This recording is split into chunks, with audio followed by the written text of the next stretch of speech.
Hello neighbors, it's Brad here at ETrailer, and today we're taking a look at installing the ETrailer trailer hitch receiver on a 2016 Ford Transit T150.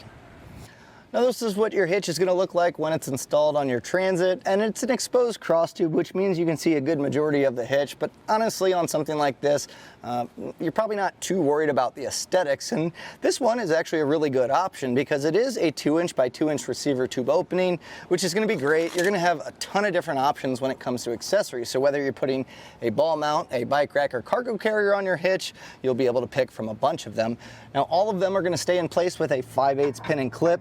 Now this is not included with the hitch. A lot of times when you pick accessories, they're going to come with those pin and clips, but if you want to pick up a separate one, or if you have some used products that you need a pin and clip for, we have plenty of versions of locking ones here at ETrailer, which is really nice, especially if you plan on keeping your accessories on at all time. You can lock that in place and know that no one's going to walk away with it. Now, if you plan on pulling a trailer with your hitch, you have a plate-style safety chain loop here. It's nice and wide open, so your standard S-hook, no problem. Even a larger clevis style is going to go on here pretty easy. Now, speaking of towing, this has some pretty serious weight capacity, and your gross trailer weight rating out the gate is going to be 6,000 pounds, which is going to be the weight of the trailer plus the accessories loaded up. So that's a pretty significant number. You also have a tongue weight rating, which is going to be 900 pounds, which is the downward pressure that's put on the inside of the receiver tube opening. So that's going to be more of your suspended accessories. So if you have a cargo carrier or bike rack with 900 pounds, you could load that thing up, and I really don't worry too much that you would ever go over that weight capacity. Now it can be used with a weight distribution hitch, and then it bumps up the numbers a little bit. So for our gross trailer weight rating, that's going to go to 8,000 pounds. And that's a pretty significant bump up and a decent capacity for towing. Now your tongue weight will stay the same at 900 pounds. And before you just hook up and try to tow that 6,000 or 8,000 pounds, see what the Transit is capable of towing by looking in the instruction manual and comparing that with the hitch, and also any of your ball mounts, ball or towing accessories that you may have. Take the lowest of those numbers, and that way you stay safe. For a few quick measurements, we're going to measure from the center of the hitch pin hole to the furthest point of our bumper. It's coming in right at about 4 inches, and that's going to be important for some of your accessories that stow, because in that stowed position they go vertical, and I don't worry too much about making contact with the bumper. You are probably going to lose the ability to open up your doors completely, so keep that in mind. But this is also important if you're planning on picking up a ball mount. You might want to get one with just a little bit of extra length on the shank, and that way it's going to stick out far enough to hook up. It is kind of nice though. This sits behind the bumper a decent amount, and that way you're not going to be hitting your shins on it, so it's out of the way until you need to use it, which is kind of nice. And also we're going to measure our ground clearance, and this one is coming in right at about 13.5 inches, and that's going to be important. Not that I think this is going to make any issue with ground clearance, but if you have a suspended accessory on here as you go up an incline, that's going to want to tilt towards the ground.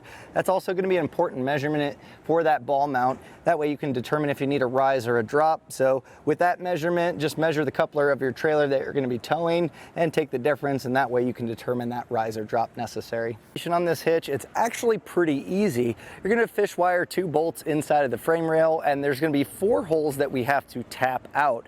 Now the bolts that come with it are going to be self-tapping, so as long as you're taking your time and make sure that it's nice and perpendicular with the frame, just take your time. We're going to make those threads and bolt it up. So overall it's really not too bad.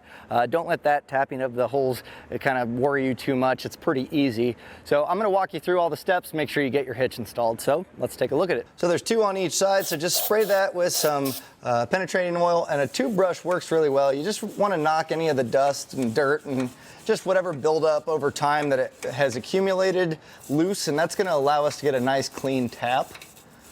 So the 4 bolts that come with the hitch, they're a slight kind of a triangle-like shape, and this is because they're made to create threads for this to tap this out. So you can use these factory threads. What you're going to want to do is take your time here. You want it perfectly perpendicular with the frame, so that way it's a direct shot up. It's going to create those nice threads for us. So if you can, take your fingers and just kind of thread it in to where it's going to get a little bit of bite, just like that. Well,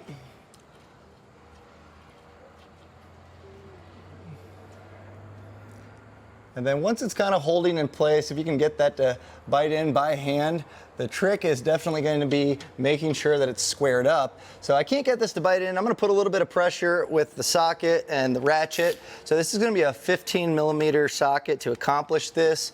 And again, just take your time. You really want to make sure that you're getting this squared up. And then while holding pressure, I'm going to just kind of start to thread this in. And we're going to go about halfway here.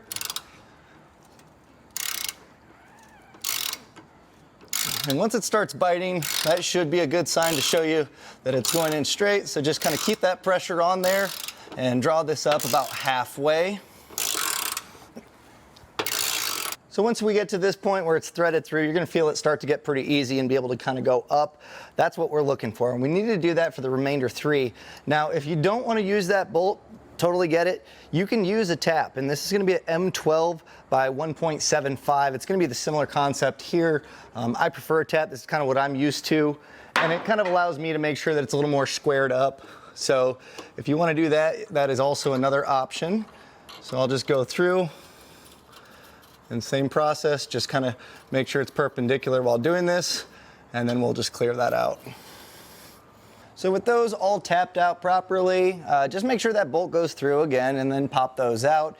We need to get our other hardware in place, which is going to be this back hole that we have here. So we're going to want to take our fish wire and feed the coiled end through and then towards the front of the vehicle. And through the frame rail, we're going to take our spacer block, and you can just feed that in. And then we'll take our carriage bolt, thread this on,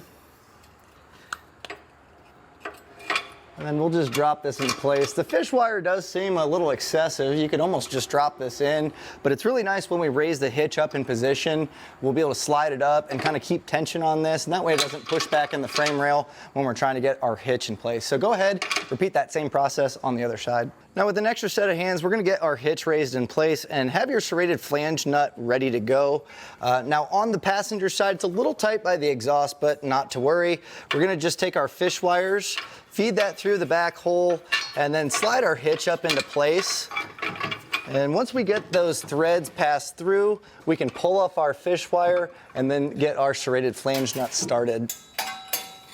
You may need to push up on the hitch to kind of get this started, but we'll just get these hand threaded in.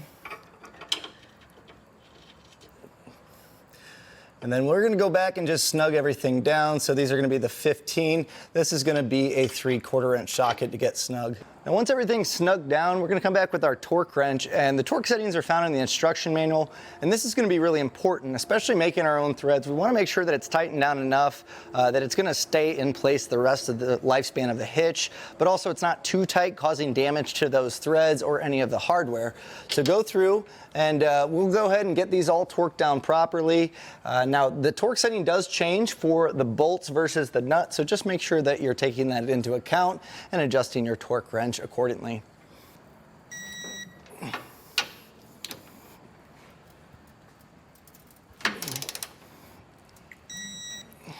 Now, if you're having trouble getting your socket put on the back bolt here underneath or right above the exhaust, you can pop that off of the isolator. That's going to give you a little bit more wiggle room. You do have a little bit of play here, so if you need to, you can kind of pull down to get your socket in place. So just make sure you're getting that torqued down. Now with all of that hardware torqued down properly, your hitch is officially installed. All that's left to do is load up your accessories and hit the road. And that was a look and installation of the ETrailer trailer hitch receiver on a 2016 Ford Transit T150.